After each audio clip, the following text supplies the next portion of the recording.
Hello, welcome to this next lesson in which we will be discussing control structures. Control structures are being used to select the parts of the code that you want to execute and possibly also to execute them multiple times. And Python has the standard control structures that are present in almost every programming language.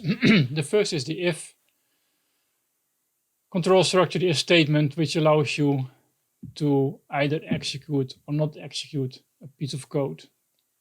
There's the for loop, which allows you to run some piece of code for a number of times.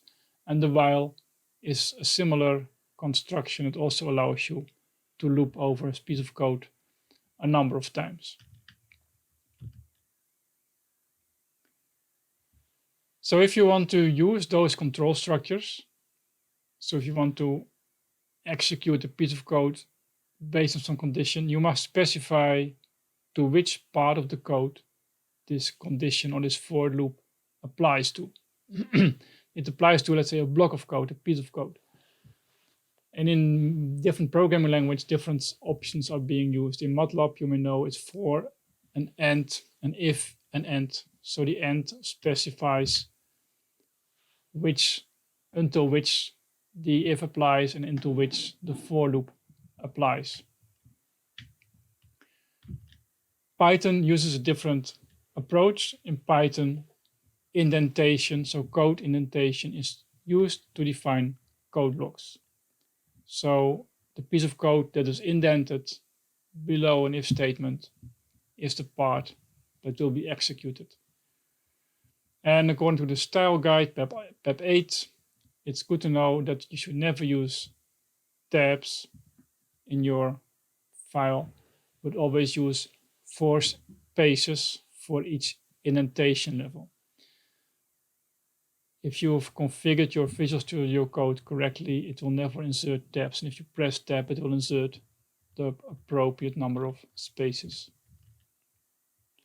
So how does the if statement looks like? It starts with if,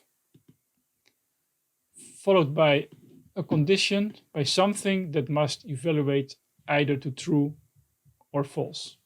And this condition is ended with this colon.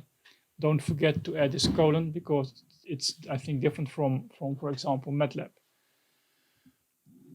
If this condition is true, all the code that is after this if and indented will be executed. That's the smallest version of the if statement. But the if statement can also have an else if part. So if this condition fails, this is the next test. And if this test is true, this piece of code will be executed. If this is false, then this will be tested. And if this is true, this will be executed. If all these 3 are false, the else part will be executed. And after the execution of this, or this line, or this line, or this line, the next line of code after the if statement, which is not indented, it starts here, is executed.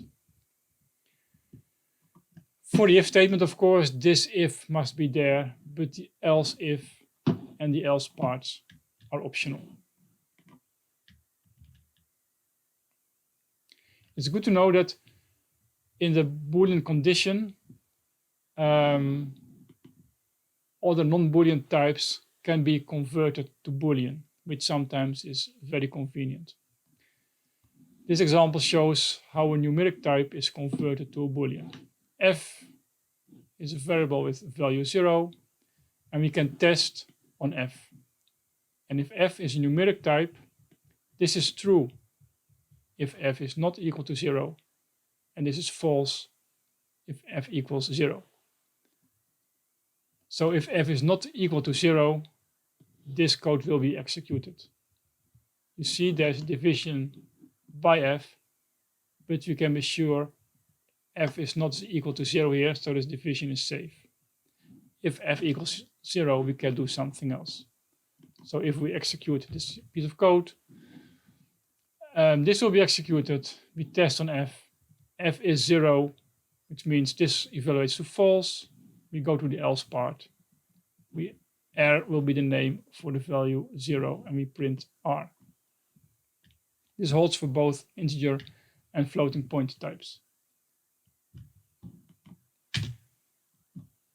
A similar rule is for container types. So any type, or let's say the most of the types that contain multiple values, the tuple, the string, the list, but also other types that will be discussed later in this course, can also be converted to Boolean. And the rule there is very simple. If the container is empty, it evaluates to false. And if the container is not empty, so if the container contains element, it is true. In this case, for example, my list is an empty list. If we test on my list, this will evaluate to false, and we would go here. If my list would contain elements, this would be true, and then this code is executed. And again, note that getting the first element of a list is always possible as long as my list is not an empty set. If we are here on an empty list, if we are here, my list at least contains one element. So this is a safe operation in this case. So if we execute this, my list is empty, this evaluates to false, we go to the else, and first element will become none. So some general notes on the if statement. First, don't forget this at the end of the test condition. You will get errors in Python if you forget it. So the standard types can be converted to Boolean automatically for you. So the numeric types are true if they are not equal to 0. The string type is true if the string is not empty. And the container type, a list or a tuple, is true if the container is not empty. Also good to know the else part is optional. The else if part is also optional and can appear multiple times, as many times as you need. You can of course combine Boolean conditions with the operators and, or, and not. And also what has been discussed before, if you have to compare numeric values, those operations can be changed. Some more notes, this has also been discussed before. There are two types of tests where the two objects are the same. The first is a test on equality, and the second is a test on identity. Equality tests on the value of objects, and the identity test whether two objects are the same, whether they are names that refer to the same object. Next is the while statement.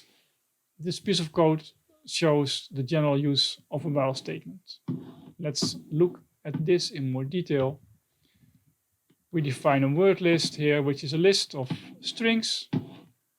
We define a scalar variable Python count, which equals 0, which we assign the value 0. Then we test on word list, and this test works the same as for the if. So this is a container, it's a list. This is true as long as there are elements in word list. So if word list is not empty, we go here. Next word is the first element of the list, which is stripped from the word list. We do some processing with next word, and we will continue. That's the basic idea of this while loop. And each time a word is stripped from the word list, so in the end, word list is becoming shorter and shorter and will be empty in the end, which stops this while loop. It's good to know that there are two additional statements or keywords that are relevant for the while loop. The first is continue. In this case, we test whether the next word is skip next, and if that's true, we do a continue, and continue means start the while loop again. So from continue, we don't process the remaining part. We directly start the while loop again and go back to testing whether word list is empty or not. And if not empty, we continue with this code. The other keyword is break. Break means stop the while loop. So after the break statement, we directly go to the next statement after the while loop.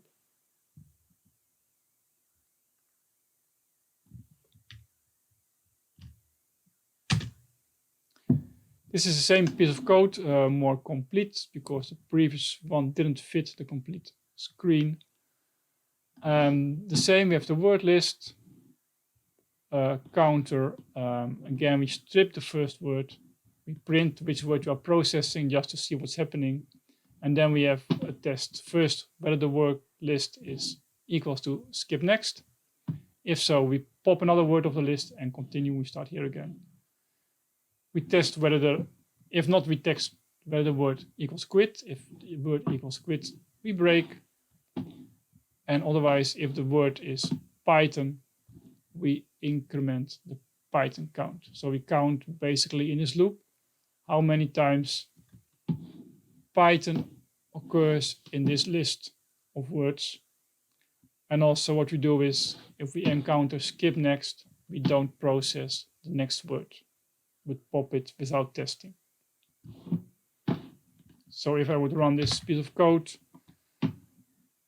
what we see is word list is a long list. We get the first word, Python, and we print processing Python. When we process Python, Python count will be incremented. We process skip next, which means we also remove this one. The next word is Python again. The next word is C++. The next word is Python. After processing this one, word list is empty. This evaluates to false, and we go to the print statements. We print Python count is 3 because we counted 3 times Python, and we print done. So in the while loop, it's important. The loop is iterated, is done until this condition evaluates to false. Continue can be used to skip the remainder of the loop and start with the next iteration. And break can be used to quit the loop. The for statement is another statement that can be used to loop, to do some code iteratively. It differs from the while loop in the way the condition is specified. In a while loop, there is a Boolean condition here. We test whether something is true or false. The for loop is meant to process each element from a series. And it is written like this: for target, that's the element in, and an object is some type, some container type that can contain other elements. And what will happen is that target will first become the first element, then it can be processed here. The next iteration, target will become the second element of object, etc., etc. And similar to the while loop, there's also a break which will bring you out of the loop, and there's a continue that will tell you to continue with the next element. So break and continue work the same as the while loop, and the object over which we're looping in Python terms is called an iterable. It's an object over which that has elements over which you can iterate. You should be able to get each element after each other. And the for loop exit if there's nothing left. So if all the elements from object have been processed, the for loop stops. An example: for, this is the target, so this is a name of a variable that will be used inside the loop, and it will be first the first element, then the second. This is a container type, in this case a tuple, with 6 elements. So what is happening is, in the first loop, I will have the value 1. We print the value, we do some processing. We go back, I will become the value 2, 3, 4, etc. So what's happening in the loop, if we apply the modulo operator, and if it equals 0, that means if I is divisible by 0, by 3, so if the remainder equals 0 means I is divisible by 3, then we continue. So we stop processing I if it is 3 or 6. In addition, if we encounter 5, we break, we stop with the loop. And if we get here, then we print an a string with a's, and the length of the string equals I. If we have a string times an integer, this means put that many copies of the string after each other. So running that should not give any surprises. We start with processing 1. 1 is not divisible by 3, so we continue. 1 is not equal to 5, we continue, and we print a times 1. We go back to the start of the for loop. We processing 2. Again, we pass over these two if statements, and we print 2a's. Then we start processing 3.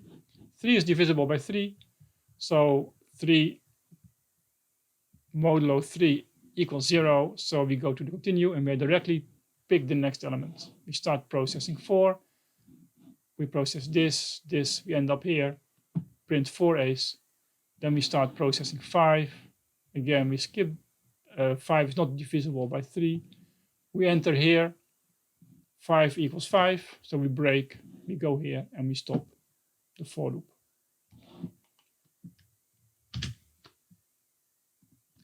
So for loop, in this case, looped over objects from a series. Sometimes you want to do a loop like for I is equals 1 to 10, or I equals 0 to 9.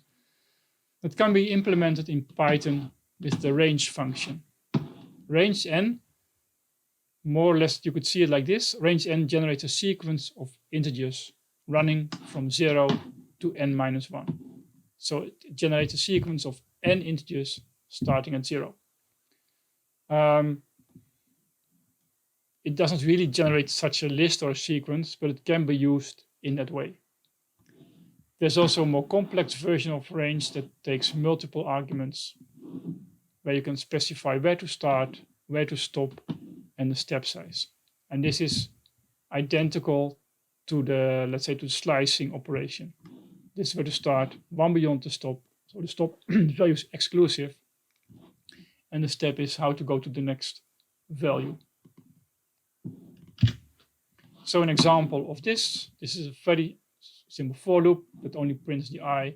For I in range 3, 10, 2, this means I should start at 3, should not go further than 9. So because 10 is 1 beyond the last, should take steps of 2. So think for yourself, what do you think will be printed here?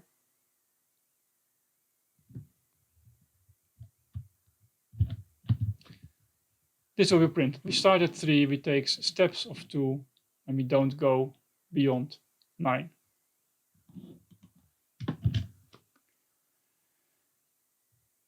So the for loop iterates, as said before, over an iterable. And many objects in Python can be seen as an iterable. A string, for example, can also be seen as an iterable. Any of the sequence operators that we've sequence containers that we have seen can be seen as an iterable. The tuple, the list, and also the containers that will be discussed later, the dictionary and the set. This will print all the single characters in the string.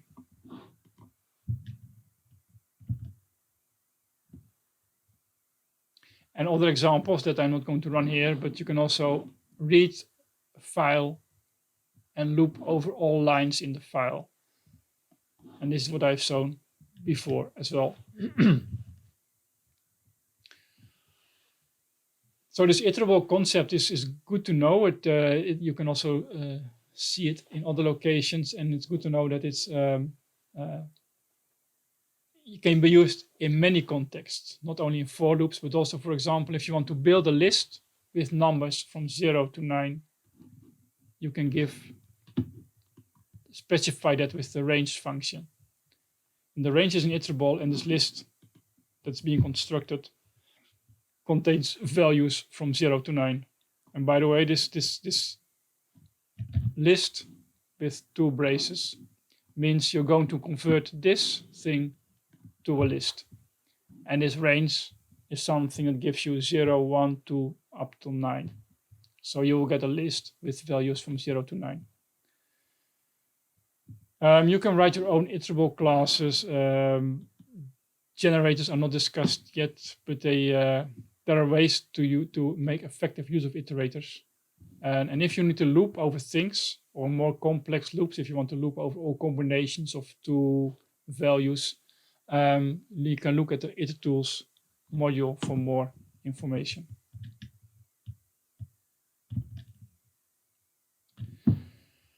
Something this is if you want to loop over all elements of a list, and you start with Python programming, and you are experienced programming in MATLAB or other languages, this is what often is happening.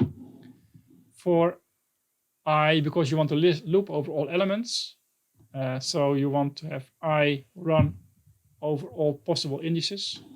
So len mylist gives you the length of mylist.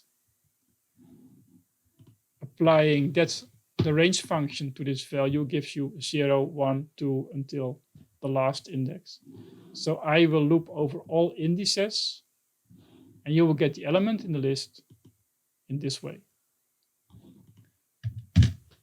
This is not how this should be programmed in Python.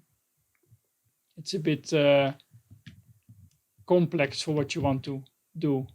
The Pythonic way to do that is directly loop over all elements in the list. That's exactly what the for loop is meant for. So this is your container. And if you want to print all elements, you don't need to index the container. You would simply need to get all the elements from the container. Sometimes you still want to have the index.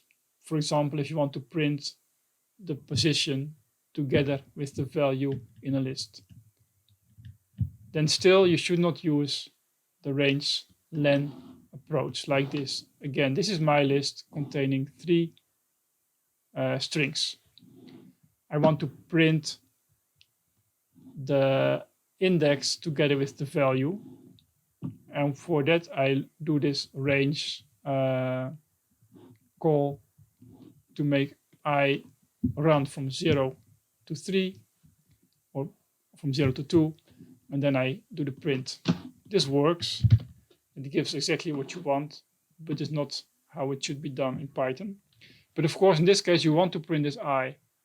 If we have the standard for I in my list, we don't know the index. And this is where the enumerate function can be used. Enumerate takes this list and returns each element of the list together with its index. And this may look a bit complex. So this enumerate returns tuples. The first tuple will contain 2 elements, 0 and the first element of my list. The second tuple contains 1 and the second element of my list. By writing it like this means that I becomes the first element of the tuple that's being returned, and lm becomes the second element that's being returned. So this gives exactly the same output. And maybe to make things a bit more clear, let's call this T and only print the tuple that is being returned. This is what enumerate returns. First 0 and the first element, 1 and the second element, 2 and the third element.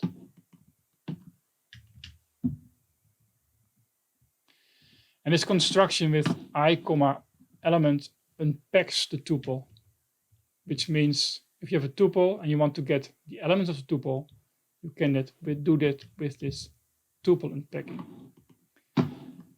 To illustrate that, this is a tuple with 3 elements, 10, 2, and the third element is a list. That is possible. And I can do tuple unpacking. What I can write is I assign I, j, and k to the elements of my tuple. So I will be the first, j will be the second, k will be the third. This only works, of course, if my tuple indeed contains 3 elements. If it has 2 or 4, you will get an error. So you can only use this in a context where you know how many elements are in your tuple. So this will be printed. I is the first element, j is the second, and k is the third, which is a list.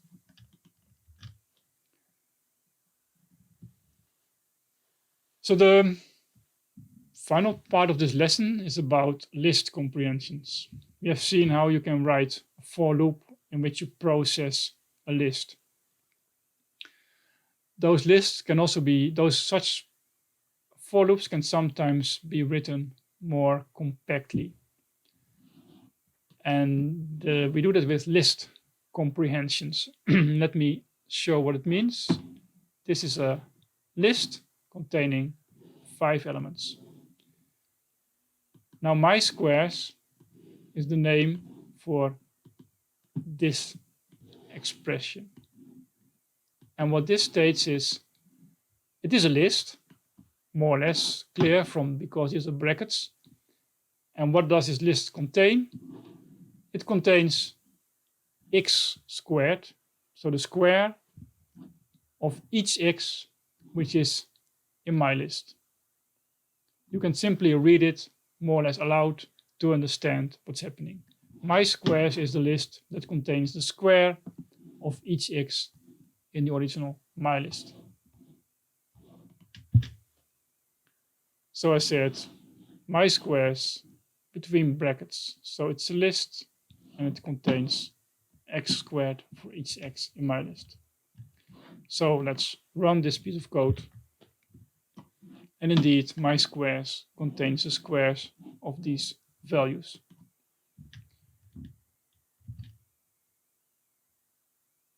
So list comprehensions can be a bit more complex. You can filter the elements, so you don't need to process all elements. This is the same as we had before, but a bit more complex. My squares are the squares for the x's in my list if x modulo 2. And again, this means this is true if this expression, which is a numeric expression, is not equal to 0. So this means this is true if x % 2 is not equal to 0, which means if there is a remainder. So it means x is not divisible by 2, which means if x is odd. If x is odd, for example, x is 1, 1 % 2 is 1. If you need to convert 1 to a Boolean, that becomes true. So this should get all the squares for the odd elements of my list. List comprehensions can also be nested. One small example for that. I have 2 lists now, one list with 5 numbers, one list with 3 characters, and my squares, which in this case not really are squares. What it contains is c times x. C is a character, x is a number. So this means a string with length where c is kind of put x times behind each other. This is done for all c's in my cars in this series and for all x's in my list, only if x is odd. So it will first pick the first c, run for all x's, do the second C, run for all x's, and then the third C. So first C has value A. We loop over all x's. So x is 1, x is 3, x is 5. We get these three sequences. Then we get B, 1B, 3B, 5Bs. And then we get C, 1, 3, and 5 Cs. So to summarize this lesson on operators and control structures, there's an if and there are loop statements. The code to which these statements applied is specified using indentation, and we will use 4 spaces for indentation. Remind the difference between equality and identity. For for loops, use iterables and don't use indexing. And list comprehensions may replace small loops, small for loops that process a list. 2 exercises at the end of this lesson. First, write a small piece of code that computes a factorial of n. And for those that don't know, the factorial of n is commonly written as n with an exclamation mark, and is the product of n and all integers that are smaller than n. And of course, you must do this with a for loop. The second exercise that you could try is to write 1 line of code, a list comprehension, that converts a list of words like this to the same list of words, but completely in capitals. So you must use the appropriate function for a string to convert to uppercase and solve this with a list comprehension. Good luck with these exercises.